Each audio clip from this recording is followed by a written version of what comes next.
시청자 여러분 안녕하십니까? KBC 8시 뉴스 시작합니다. 여수산단 대체녹지에서 1년 넘게 발암물질이 섞인 침출수가 흘러나오고 있다는 소식 얼마 전 전해드렸는데요. 토양 오염의 원인을 찾지 못했다며 녹지를 조성한 기업도 감독해야 할 행정기관도 손을 놓고 있습니다. 그런데 대체녹지 조성 당시 오염된 토사가 사용됐을 가능성이 큰 것으로 확인됐습니다. 박송호 기자의 보도입니다. 여수산단 대체녹지에서 오염된 침출수가 처음 확인된 것은 지난해 7월. 1년 넘게 문제가 계속되고 있지만 녹지를 조성한 기업들도 기부 체납을 받은 여수시도 책임을 미룬 채 지켜만 보고 있습니다. 이런 와중에 대체녹지를 조성한 토사 가운데 절반 이상을 건축 폐기물 4,800톤이 불법 매립됐던 곳에서 가져온 사실이 새롭게 드러났습니다. KBC가 단독 입수한 대체녹지 1구역 조성 토사 반입 내역 서류입니다. 전체 토사 5만 세제곱미터 중 3만 세제곱미터, 전체의 57%의 토사가 한 곳에서 반입됐는데 이곳은 건축 폐기물 불법 매립이 뒤늦게 드러난 곳이었습니다. 전문가들은 건축 폐기물 불법 매립으로 오염된 토사가 유입됐을 경우 침출수 등 문제가 발생할 수 있다고 말합니다. 폐기물에 의해서 그 토사에 그게 농축이 되고 그 농축된 토사에 의해서 침출이 되는 그거는 이제 저희가 많이 확인이 되어 왔죠.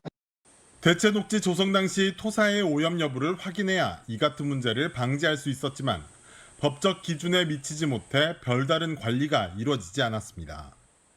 저희가 공원 녹지를 조성할 때 10만 평방미터 이상이 되면 사전에 토양 조사를 해야 되는데 여기는 6만 2천 평방미터 정도 돼서 그 토양 조사나 이런 것들은 생략하고 저희가 공원을 조성했습니다.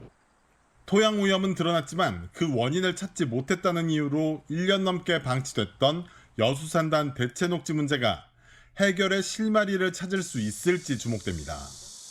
KBC 박송호입니다. 광주 전남에서 온열 질환자 발생이 늘고 축산 농가와 양식어가의 폐사 피해가 확산되고 있습니다. 광주시와 전남도에 따르면 어제까지 광주 전남의 온열 질환자는 각각 48명과 269명으로 집계됐고 사망자는 각각 1명씩 발생했습니다. 가축의 경우 영암의 닭 1,500마리와 강진에 돼지 22마리 등이 추가돼 102곳 농가에서 11만 8천 마리가 폐사했습니다. 양식어가 3곳에서 27만 8천 마리가 폐사돼 4억 6천여만 원의 피해가 났습니다. 기술 경쟁력을 갖춘 중국 업체들이 최근 저가 공세를 강화하며 지역 제조업체들의 매출이 급락하는 등 근심이 깊어지고 있습니다. 지역 제조업체들은 국내 산업에 대한 보호장치와 연구개발 지원이 필요하다고 호소했습니다. 고우리 기자입니다. 광분배기와 광다이오드 등 5G 통신 핵심 부품을 만드는 광주의 한 중소기업. 세계적 기술력을 갖춘 것으로 평가받지만 최근 중국 경쟁업체의 저가 공세에 밀려 판로 확보에 어려움을 겪고 있습니다. 저희가 100으로 봤을 때 90 정도 된다고 보는데 90으로 이제 시장이 이렇게 통할 수 있는, 특성이 통할 수 있는 그런 상황이기 때문에 굉장히 지금은 시장 점유율을 점점 높여가고 있는. 광주 제조업체 10곳 중 6곳이 중국의 저가 물량 공세로 매출이나 수주에 영향을 받았거나 피해가 예상되는 것으로 나타났습니다.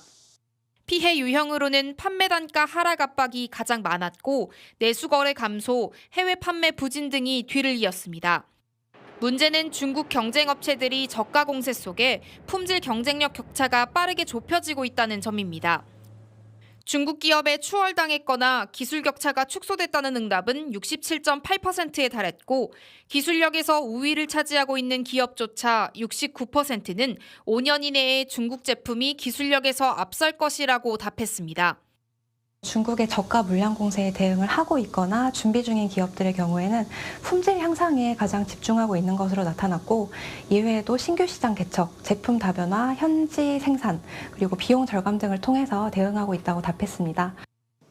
지역 제조업체들은 국내 산업을 보호할 수 있는 조치와 함께 연구개발 지원이 확대돼야 한다고 강조했습니다. KBC 고울입니다. 더불어민주당 대전과 세종 순회 경선에서 이재명 당대표 후보가 압도적인 득표율로 독주를 이어갔습니다. 이재명 당대표 후보는 대전에서 90.81%, 세종에서 90.21%의 득표율을 기록했습니다. 이재명 후보는 누적 득표율에서도 89.21%를 보이며 사실상 연임이 확실한 상황입니다. 김두관 후보는 9.34%, 김지수 후보는 1.45%로 나타났습니다.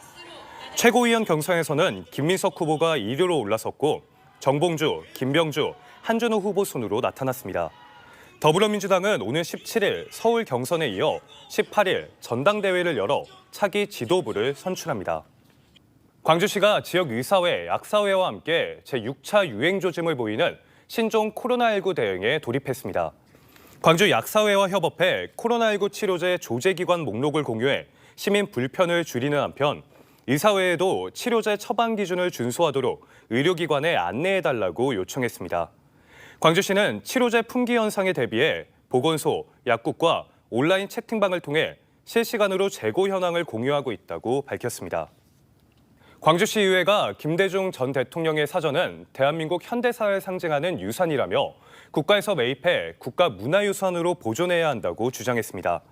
광주시의회는 성명서를 내 DJ 탄생 100주년이자 서거 15주기를 앞두고 민주주의의 유산이 사라질 위기에 놓여 안타깝다며 이같이 말했습니다. 또 이승만, 윤보선 대통령 가옥은 국가 지정문화재로, 박정희 대통령 가옥은 국가 등록 문화재로 지정돼 관리되고 있다고 덧붙였습니다. 구례 국민들이 침수 우려 때문에 서시교를 철거하려는 정부의 움직임에 집단 반발하고 있다는 소식 전해드렸는데요. 서시교 철거 반대 여론이 더욱 확산되고 있습니다. 구례군 의회는 서시교 존치를 촉구하는 결의안을 채택했고 국민들은 군청, 지역 정치권과 함께 공동 대응기구를 꾸려 서시교를 지키기로 했습니다. 보도에 이상환 기자입니다. 구례군 의회가 서시교 존치를 촉구하는 결의안을 채택했습니다. 익산지방국토관리청이 추진 중인 서시교 개축 실시 설계 용역을 중단하고 국민 동의 없는 철거 계획을 철회하라는 겁니다. 구례군 의회는 결의안을 익산청과 관련 정부 부처에 보내 반대의 뜻을 분명히 했습니다.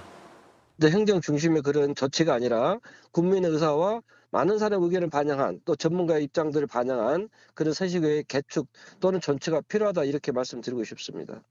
주민들의 반대로 시작된 서시교 철거 반발 움직임은 지역 정치권까지 더해져 더욱 커지고 있습니다. 주민들로 구성된 서시교 대책위원회는 번양엽 의원실, 구례군 의회, 구례군청과 공동대응기구를 구성했습니다.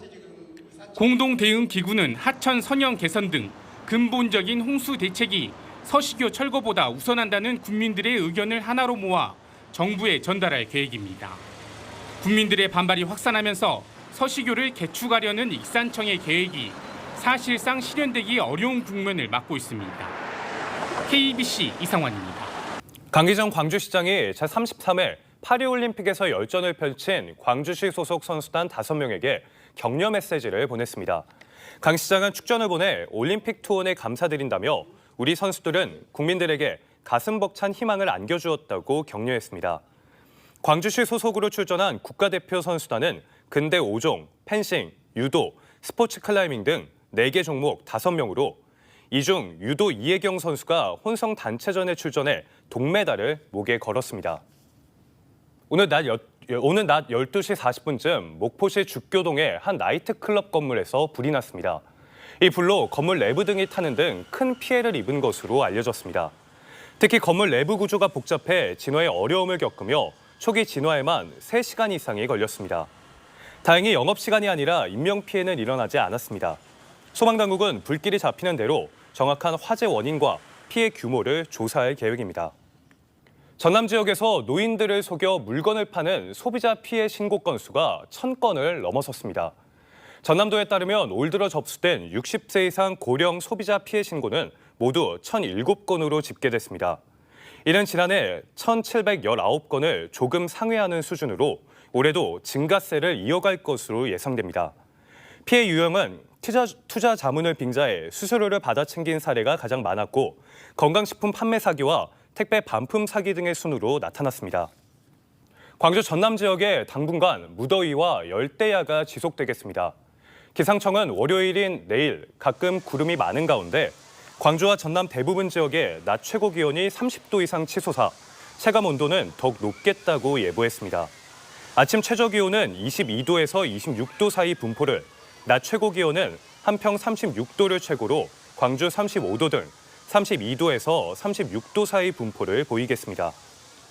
광주 북구청이 정부 주관 2014년 전국 일자리 대상 평가에서 12년 연속 우수 지자체에 선정됐습니다. 북구청은 일자리 목표 대비 추진 성과를 인정받아 일자리 목표 공시제 분야에서 고용노동부 장관상을 받았습니다. 북구청은 지난 2013년부터 전국 자치구 중 유일하게 12년 연속 일자리 정책 우수기관으로 선정됐습니다.